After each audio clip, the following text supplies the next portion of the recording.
pagbabanta sa buhay ng isang direktor at balak pang ipakulam? Oo, tamang narinig niyo. Direk Daryl Yap, binabantaan ang buhay niya at balak pang ipakulam dahil nga sa pagbuhay niya sa pinakamatagal na kontrobersyal noong dekada 80. Ang kwento ni Pipsy Paloma. Dahil nga napakasensitibo ng kwento na to or issue na to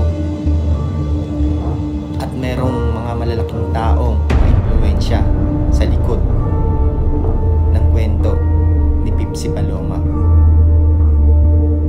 Dahil ba sa pagbabanta at pagkukulam kay Direk Daryl Yap, itutuloy